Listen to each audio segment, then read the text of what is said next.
my focus. Today is all about money. Golden baby, get me high. I'm gonna talk about my finances and everything money related that I can think of that might interest you. I might be wrong, so please leave me feedback in the comments. Please subscribe. Pretty please. Hallo, Test.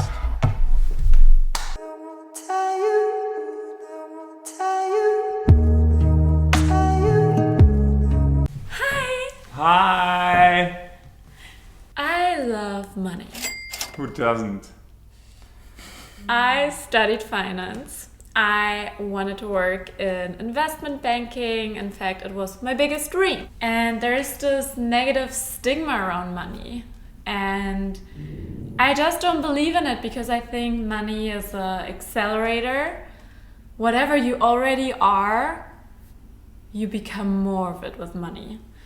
So for me, I really noticed, the more I started making money, the harder I worked, the more generous I became, and so on. It really brought good sides of me. Like, one of my favorite things in the world to do is tipping greatly. And even with my friends, we always have this running joke that when we go out to eat, we always fight about who's paying. And we literally trick each other. For example, we have lunch and then I'm like, oh, I really have to pee. I'll be right back. And then I go and pay because I love inviting people. And I think money is an energy that needs to flow. And I believe that you have to spend also in order to get money. Of course, that doesn't mean that now you go out and spend all your savings, and blame it on me and on this YouTube video. You have to be smart about it. But I don't believe in keeping every money that I earn just to myself. I think the most important thing to keep in mind about money, it's always a means to an end and never the end itself.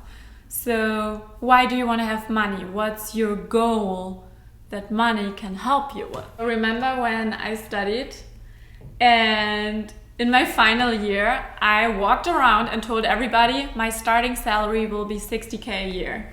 And I was actually quite careful with telling Xenia, okay, listen, like right out of college in Germany, it's very uncommon to earn like that kind of amount of money. So I was always like... I even argued with my dad and my boyfriend at dinner. I remember it so well because I told everybody, so everybody looked at me and was like, oh my god, she's so cute and so naive. And guess what? The first year after college, I made 6 figures. So my idea of my first salary became reality, and when I was talking about it, I had no way how I'm gonna do it. Like, in my head, I thought, okay, if I get like a normal job, I need to have like 2 side jobs. I kind of loved having a lot of jobs at the same time. In hindsight, I can say it's kind of manifestation, the law of attraction that took place. But back then, it was unintentional. So now I want to talk about misperceptions or myths about how I or we earn money. Number 1. We get everything gifted and sponsored. Which is absolutely not true. Technically, it is possible. Technically you can get your entire life sponsored. But I personally don't like the idea that other people can decide about my surroundings, and I really love to buy what I genuinely love. And all of these designer pieces that I have and wear, sometimes it's loaned because I have to shoot for a project that I do for the brand, but most of the times I just really, really love buying the pieces because I love them. And for example, I remember when everybody came to me and was like, oh my god, Bottega Veneta is paying everybody to wear their bags and shoes. And I was like, this is not true. People just really love the accessories.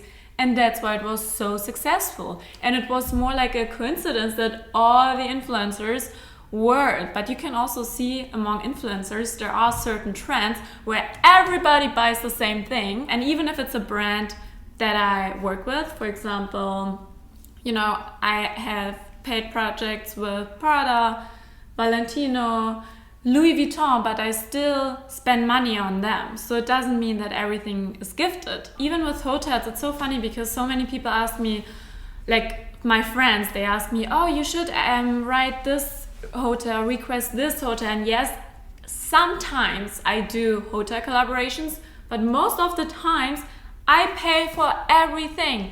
And even though I could have it sponsored, I don't want to, because I want to avoid that my entire life is an advertisement. Even with this apartment, yes, I have key pieces where I carefully selected a partner, but most of the things I bought myself. I really like being in control and, get what I want and invest in high quality pieces. Know exactly what to do to blow my mind. I mean, in this apartment, I bought everything except the lamp. Cool, futuristic lamp. I got this lamp from Okio and we met them years ago and I am so in love with their concept. I got these things at a vintage market. I got Jürgen sponsored. I bought this, but I mean, I would do an apartment tour where I show you everything. Yeah, not everything is sponsored. So if you wonder how my main source of income is, what is it? I have no idea. it's advertising on social media, in particular Instagram. So brands pay me to wear their clothes, to produce content that's interesting, and hopefully it will make my followers or people who see this buy the product or get brand awareness about the brand that I collaborate with. And that's only possible because I have so many amazing followers that trust my recommendation and trust me. You cannot have that trust if you advertise everything in your entire life. I mean, it goes back to what we said in our last video about personal branding and... Yeah, 100%.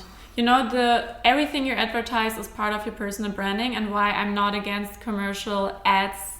I think there needs to be a good mix between luxury, commercial, and whatever you love. And we are so incredibly lucky. I mean, 2 days ago we walked home and I was like, we are living the dream. We work with the dream brands, and this is it's such an incredible privilege. But in this video I also want to point out that yes, we make a lot of money that's above average, but it's not like we can stop working and retire, because I could just get my money, enjoy my life, spend it on designer stuff and travels, which I partly do. But most of my income I actually reinvest in my own brand. That's why I founded Attire. That's why I have 10 people on my monthly payroll, because I believe in human capital. And for me, this is by far the biggest expense every single month. We didn't have any income for Attire for almost a year, because the first collection sold out and then we only launched a year later. But I still have to pay my employees, I'm not gonna drop them like hot stones. I have to pay them, I have to show up, and I had months where I didn't have a single project because of COVID. And of course, this makes me worried, even though I am in a lucky position. I think if there's one thing that we learned is that no matter what's gonna happen, as long as you're healthy and have your loved ones, that's like the number one importance. All right, we switch things up. Okay, myth number 2, you have to be rich to become an influencer. And yeah. Yeah, you have to be. Shit. No. Sure, money makes things easier, but I personally come from a, middle-class family we were not poor, but my parents immigrated from Russia when I was very young. They came with nothing. They didn't speak the language, and it was not easy. And I had a very nice childhood and upbringing, but I wouldn't say that we were rich. And actually, I kind of felt poor because, of course, I compared myself with classmates and my friends, and everybody had like big houses and new clothes. Like, I would never get new clothes. That was just something like really uncommon. And at one point I came to my parents, to my dad, and I was demanding money. I'm like, Dad, everybody's getting money. I want money too, you know, like pocket money. And he was like, no, you're not getting money unless you work for it. So my first job I had was 13 when I started carrying newspapers, which I think was the only illegal job you were allowed at that age. Only illegal job? Did I say illegal? Yeah. Xenia Adonts convicted. And then my first real job I had with 17 when I was a cashier at a supermarket. And honestly, I loved that job. Every Saturday I worked from 7 a.m. to 7 p.m.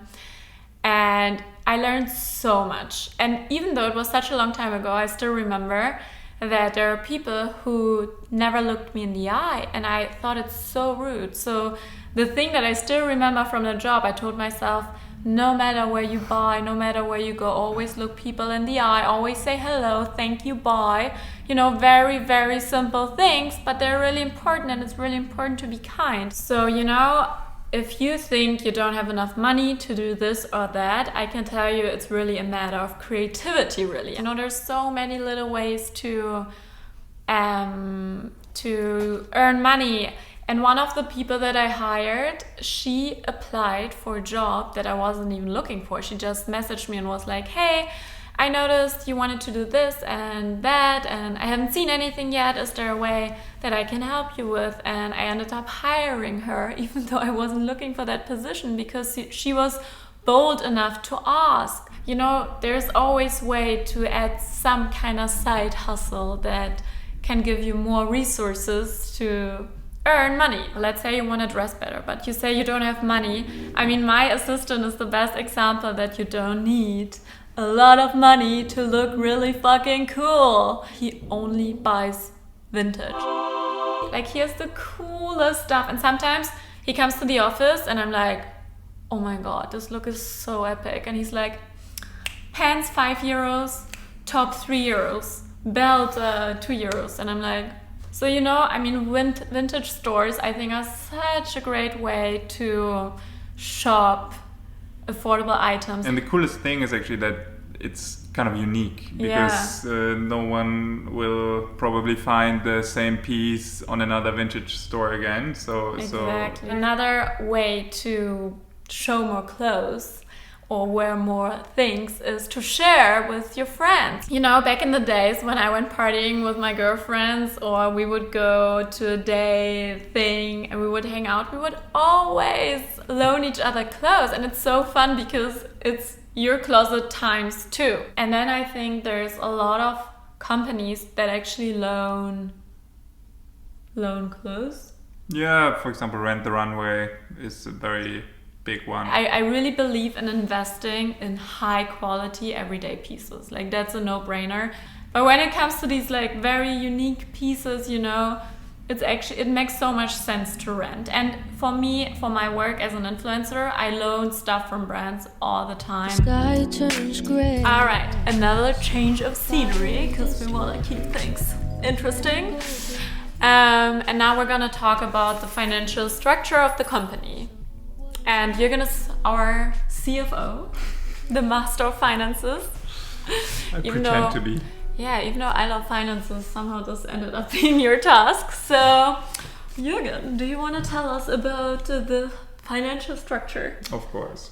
So, we have a company, and this company basically pays everything that is related to what we do, like the employees. But how does this company make money? I mean, it of course also gets all the money for the jobs that we're doing with you Yeah, I don't Or- get paid as a person. Our company gets paid. Exactly. So Xenia is basically our best-selling product, and But I'm an employee. yeah, and she's getting a salary. Exactly, and that salary is, drum roll, 8K a month gross. So the reason we decided for this salary is because tax-wise it kind of made sense, and it covered my cost of, you know, rent, family stuff that I'm paying, insurances, my mom's insurance, and of course food. I mean, And then, of course, you will ask yourself now, yeah, okay, she gets a salary, but then there will be profits in the company. And yes, that's true. However, those profits basically are all invested in our other company, which is attire. I mean, 1.5 years ago, we decided to spend our savings on building this brand that I believe will change the world. And it was a very risky, you know, Decision, yeah. it was a risky decision, and I was aware at the time that it's really risky to put all your eggs in one basket. I really, really believe in attire, so for me it was a no-brainer. Like that's where our money goes. I think from the outside you underestimate, or you can underestimate, how expensive it is to build a company.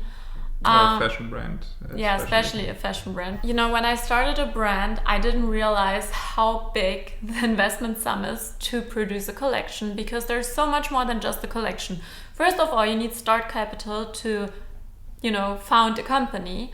Then you need to pay people who help you fulfill your dreams, because I'm not a designer. I cannot do it on my own. I have to pay somebody who's qualified, and I found the best person in the world for that, which I'm very grateful for. And then you have like lawyer's cost, and then you have unexpected lawyer's cost. But I mean, the biggest cost attire has is of course human capital, and it's really pricey to employ people. And I just believe so much in it that I'm so happy to have my employees, pay them of course. But if you pay for a product, you don't just pay for the product, you pay for everybody behind this product.